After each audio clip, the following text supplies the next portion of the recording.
Hello dear friends, এখন আমরা practice করব অঙ্ক বা ম্যাথ সাবজেক্টের একটি নতুন পেডাগজি সেট নিয়ে।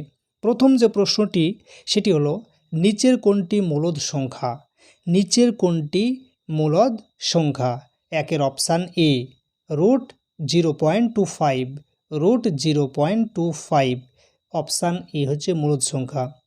মূলদ সংখ্যা কাকে বলে আগে আমাদেরকে এটা জানতে হবে। যে সংখ্যাকে দুইটি পূর্ণ সংখ্যার অনুপাত হিসাবে আমরা প্রকাশ করতে পারি তাকে আমরা বলবো মূলদ সংখ্যা। এখানে চারটি অপশানের মধ্যে এ নম্বরটি মূলদ সংখ্যা, কিন্তু কেন, কিভাবে বোঝা গেল? কারণ যদি এ নম্বর আমরা রুট তুলি তাহলে এটা তোলা সম্ভব, কারণ হচ্ছে 5 5 25। যদি রুটটা তুলি তাহলে আমরা বর্গমূল করলে 5 পাবো, কিন্তু বাকিগুলো নে রুট তোলা সম্ভব নয়, তাই এগুলো মূলদ সংখ্যা না। কিন্তু এ নাম্বারটি হচ্ছে মূলদ সংখ্যা। 2 নম্বর প্রশ্ন, দশমিক ভগ্নাংশে দশমিক বিন্দুর পর আবৃতাংশ ছাড়া অন্য কোনো অঙ্ক না থাকলে তাকে কি বলে? দশমিক ভগ্নাংশে দশমিক বিন্দুর পর আবৃতাংশ ছাড়া অন্য কোনো অঙ্ক না থাকলে তাকে কি বলে?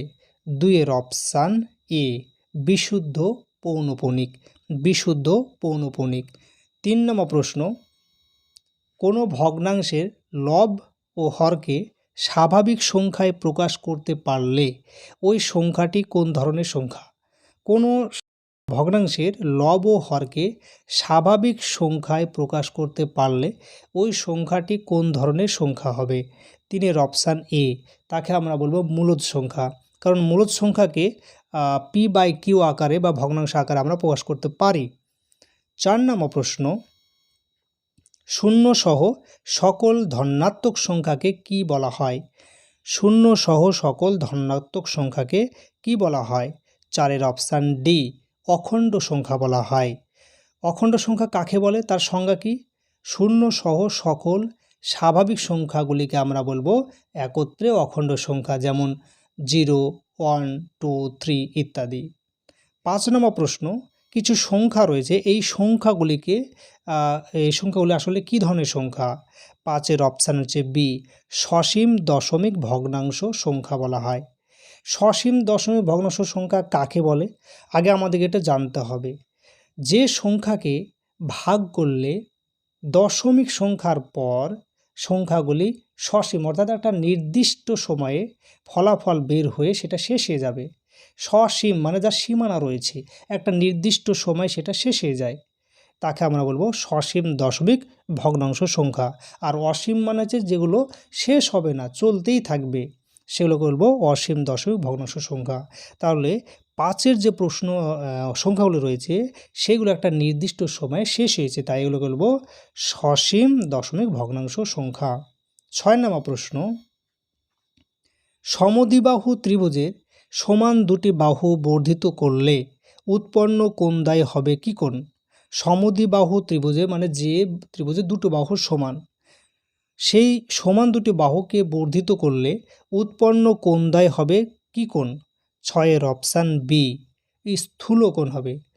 স্থূলকোণ কাকে বলে না, যে কোণ এক সমকোণ অপেক্ষা বড় কিন্তু দুই সমকোণ অর্থাৎ 180 ডিগ্রি থেকে ছোট, তাকে আমরা বলবো স্থূলকোণ। 7 নম্বর প্রশ্ন, যেসব বিন্দু একই সরল রেখায় অবস্থান করে তাদেরকে কি বিন্দু বলা হয়? যেসব বিন্দু একই সরল রেখায় অবস্থান করে তাদেরকে কি বিন্দু বলা হয়?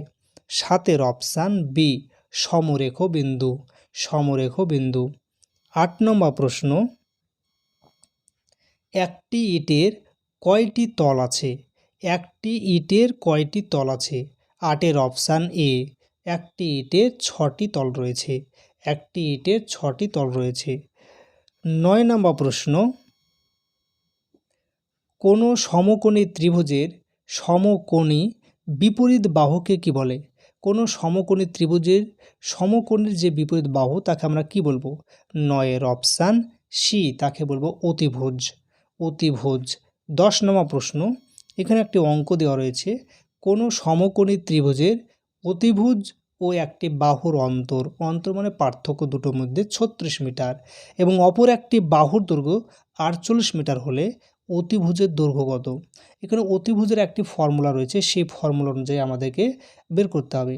আমাদেরকে আগে অতিভুজ বের করার ফর্মুলাটি জানতে হবে। অতিভুজ স্কোয়ার সমান হচ্ছে লম্ব স্কোয়ার প্লাস ভূমি স্কোয়ার। এই ফর্মুলাতে আমাদেরকে এটা বের করতে হবে।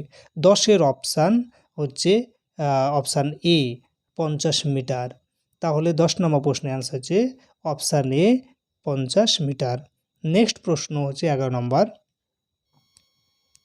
কোনো সমকোণী ত্রিভুজের সমকোণ সংলগ্ন দুটি বাহুর দৈর্ঘ্য যথাক্রমে 12 মিটার ও 5 মিটার হলে ত্রিভুজটির পরিসীমা কত?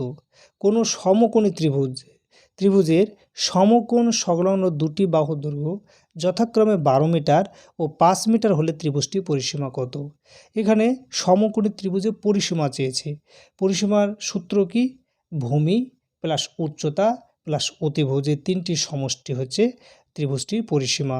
তাহলে 11 নম্বর প্রশ্নের অ্যান্সার হবে অপশান ডি 30 মিটার।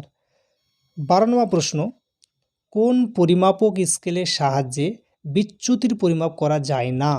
কোন পরিমাপক স্কেলের সাহায্যে বিচ্যুতির পরিমাপ করা যায় না? 12 option A nominal scale. Nominal scale. 13 নম্বর প্রশ্ন, কোন পরিমাপক স্কেলের সাহায্যে সব ধরনের লজিক্যাল অপারেশন করা সম্ভব? কোন পরিমাপক স্কেলের সাহায্যে সব ধরনের লজিক্যাল অপারেশন করা সম্ভব? 13 option D ratio scale. Ratio scale.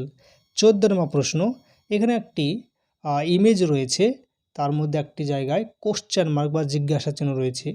নিচে 4টি অপশানের মধ্যে কোন ছবিটি জিজ্ঞাসা চিহ্ন বসালে প্রশ্নের চিহ্নের যে সমস্ত চিহ্ন ছবিটি সেটা সম্পূর্ণ হবে? এগুলো সাধারণত মেন্টাল অ্যাবিলিটি টেস্ট বা রিজনিং টাইপের কোশ্চেন। এই ধরনের কোশ্চেনের অ্যান্সার সলভ করতে হলে বা ভালোভাবে শিখতে হলে আপনাদেরকে রিকোয়েস্ট করব, আপনারা আমার চ্যানেলের মধ্যে দেখবেন একটা প্লেলিস্ট বানানো রয়েছে, সেখানে রিজনিংয়েরও একটি প্লেলিস্ট পাবেন, সেখান থেকে আপনারা সমস্ত ভিডিওগুলো দেখে শিখে নেবেন। 14 নম্বর প্রশ্নের অ্যান্সার হচ্ছে অপশান ডি, অর্থাৎ ডি নম্বর মানে 4 নম্বর যে ছবিটি রয়েছে সেটা যদি জিজ্ঞাসা চিহ্ন বসানো যায় তাহলে প্রশ্নের চিত্রটি একটি সম্পূর্ণ রূপ ধারণ করবে। 15 নম্বর প্রশ্ন, ভারতীয় মুদ্রার প্রতীকটি কোন কোন ভাষার অক্ষরের সংমিশ্রণ? ভারতীয় মুদ্রার প্রতীকটি কোন কোন ভাষার অক্ষরের সংমিশ্রণ? 15 অপশান সি রোমান ও দেবনাগরী ভাষা। রোমান ও দেবনাগরী। 16 নম্বর প্রশ্ন, communication is a means of persuasion two influence the other so that the desired effect is achieved. Communication মানে হচ্ছে আদান প্রদান বা যোগাযোগ। ইজ আ মিনস, মিনস মানে হচ্ছে একটা উপায়, অফ পারসুয়েশন মানে হচ্ছে প্ররোচনা বা প্রেরণা, টু ইনফ্লুয়েন্স মানে হচ্ছে প্রভাবিত করতে, দ্য আদার মানে অপরকে, সো দ্যাট মানে যাতে, দ্য ডিজায়ার মানে আকাঙ্ক্ষিত, ইফেক্ট মানে প্রভাব বা ফলাফলটা, ইজ অ্যাচিভড মানে লাভ করা যেতে পারে। তাহলে 16 নম্বর প্রশ্নের মানে কি হলো? যোগাযোগ হলো অপরকে প্রভাবিত করার জন্য প্রেরণা দেওয়ার একটি উপায় যাতে কাঙ্ক্ষিত ফলাফল লাভ করা হয় বা লাভ করা যায়। তাহলে কি পাওয়া গেল? যোগাযোগ হলো অপরকে প্রভাবিত করার জন্য প্রেরণা দেওয়ার একটি উপায় যাতে কাঙ্ক্ষিত ফলাফল লাভ করা যায়। তাহলে অপশান কোনটা হবে? 16 অ্যান্সার হচ্ছে অপশান সি অ্যারিস্টটল। 17 নম্বর প্রশ্ন, জ্ঞানমূলক ক্ষেত্রের স্তর সংখ্যা কটি? জ্ঞানমূলক ক্ষেত্রের স্তর সংখ্যা কটি? 17 অপশান বি 6টি। জ্ঞানমূলক ক্ষেত্রের স্তর সংখ্যা হচ্ছে 6টি। 18 নম্বর প্রশ্ন, পাঠ্যসূচি হলো কি? পাঠ্যসূচি হলো কি? 18 অপশান ডি সবগুলি, অর্থাৎ পুঁথিগত ও বিষয়কেন্দ্রিক, জ্ঞান বিষয়ক নির্দিষ্টভাবে লিখিত বিষয়, ক্রমপর্যায়ে বিন্যস্ত। 18 অপশান হচ্ছে ডি সবগুলো। পাঠ্যসূচি হচ্ছে পুঁথিগত বিষয়কেন্দ্রিক, জ্ঞান বিষয়ক নির্দিষ্টভাবে লিখিত বিষয়, সিনেমা হচ্ছে ক্রমপর্যায়ে বিন্যস্ত। 18 অপশান হচ্ছে ডি। 19 নম্বর প্রশ্ন, গাণিতিক ভাষা নিম্নে কোনটির দ্বারা গঠিত? গাণিতিক ভাষা নিম্নে কোনটির দ্বারা গঠিত? 19 অপশান ডি সবগুলির দ্বারা, অর্থাৎ তত্ত্ব, নীতি, সূত্র। তত্ত্ব, নীতি, সূত্র সবগুলি দ্বারা গঠিত। 20 নম্বর প্রশ্ন, মানব জীবনের কোন ক্ষেত্রে গণিতের ব্যবহার সবথেকে বেশি লক্ষ্য করা যায়?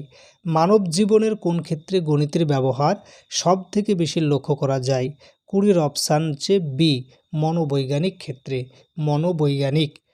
21 নম্বর প্রশ্ন, শিক্ষা ত্রিমাত্রিক স্বরূপকে ব্যাখ্যা করেছেন?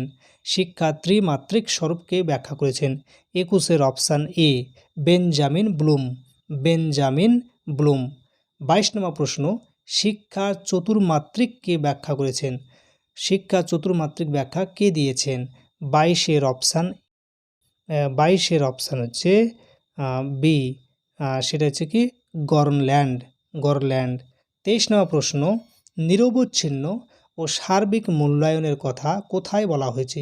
নিরবচ্ছিন্ন ও সার্বিক মূল্যায়নের কথা কোথায় বলা হয়েছে? 23 অপশান এ, শিক্ষার অধিকার আইন 2009 সালে, শিক্ষার অধিকার আইন 2009 সালে। 24 নম্বর প্রশ্ন, গঠনমূলক মূল্যায়ন কাকে বলে? গঠনমূলক মূল্যায়ন কাকে বলে? 24 অপশান এ, কর্ম চলাকালীন মূল্যায়নকে বলা হয় গঠনমূলক মূল্যায়ন। গঠনমূলক মূল্যায়ন কাকে বলে? কর্ম চলাকালীন মূল্যায়ন। 24 অপশান এ। 25 নম্বর প্রশ্ন, নির্দিষ্ট সময়ের পর শিক্ষণ উদ্দেশ্যগুলি কী পরিমাণে অর্জিত হয়েছে সে সম্পর্কে তথ্য সংগ্রহ করা হয় কোন ইভ্যালুয়েশনের দ্বারা? নির্দিষ্ট সময়ের পর শিক্ষণ উদ্দেশ্যগুলি কী পরিমাণে অর্জিত হয়েছে সে সম্পর্কে তথ্য সংগ্রহ করা হয় কোন ইভ্যালুয়েশন বা কোন মূল্যায়নের দ্বারা? 25 নম্বর প্রশ্নের answer option B, summative evaluation, summative evaluation. 26 নম্বর প্রশ্ন, শিক্ষার্থীর সার্বিক বিকাশ বলতে কী বোঝায়? শিক্ষার্থীর সার্বিক বিকাশ বলতে কী বোঝায়? 26 অপশান ডি, সামাজিক বিকাশ, সামাজিক বিকাশকে বলা হয় শিক্ষার্থীর সার্বিক বিকাশ। 27 নম্বর প্রশ্ন, গণিত শিক্ষা হওয়া উচিত কেমনভাবে? গণিত শিক্ষা হওয়া উচিত কেমনভাবে? 27 অপশান এ, হাতে কলমে, হাতে কলমে গণিত শিক্ষা হওয়া উচিত। 28 নম্বর প্রশ্ন, প্রকল্প পদ্ধতির প্রধান প্রবক্তা কে? প্রকল্প পদ্ধতির প্রধান প্রবক্তা কে? 28 অপশান সি, কিলপ্যাট্রিক, কিলপ্যাট্রিক তিনি প্রকল্প পদ্ধতির প্রধান প্রবক্তা। 29 নম্বর প্রশ্ন, প্রকল্প পদ্ধতির স্তর সংখ্যা কটি? প্রকল্প পদ্ধতির স্তর সংখ্যা কটি? 29 অপশান এ, 5টি স্তর, 5টি স্তর। 30 নম্বর প্রশ্ন, সংশোধনী শিক্ষায় শিক্ষার্থীদের কি করা হয়? সংশোধনী শিক্ষায় শিক্ষার্থীদের কি করা হয়? 30 অপশান বি, ক্রমাগত অনুশীলনে রাখা, ক্রমাগত অনুশীলনে রাখা হয়। যারা সমস্ত ভিডিওগুলোকে পরপর দেখতে চান তাদেরকে রিকোয়েস্ট করব, আপনারা এখন যে ভিডিওটি আপনি দেখছেন আমার, দেখুন তার তলাতে ইংরেজিতে বড় হাতের লেখা রয়েছে TRS, সেখানে একবার টাচ করুন, তাহলে দ্বিতীয় পেজ ওপেন হবে। দ্বিতীয় পেজের ঠিক মিডিলে প্লেলিস্ট বলে একটা অপশান থাকবে, সেখানে আরেকবার টাচ করবেন, তাহলে সমস্ত ভিডিওগুলো পরপর সেখানে সাবজেক্ট অনুযায়ী সাজানো রয়েছে। 5টা সাবজেক্টেরই ভিডিও সেখানে পরপর সাজানো রয়েছে, সেখান থেকে আপনারা সমস্ত ভিডিওগুলোকে দেখতে পারেন। শুধু তাই নয়, সেখানে ইংরেজি ব্যাকরণ শেখার জন্য একটি প্লেলিস্ট রয়েছে, বাংলা ব্যাকরণ শেখার জন্য একটি প্লেলিস্ট রয়েছে, সেখান থেকে আপনারা সমস্ত ভিডিওগুলোকে দেখতে পারেন। আজ এই পর্যন্ত।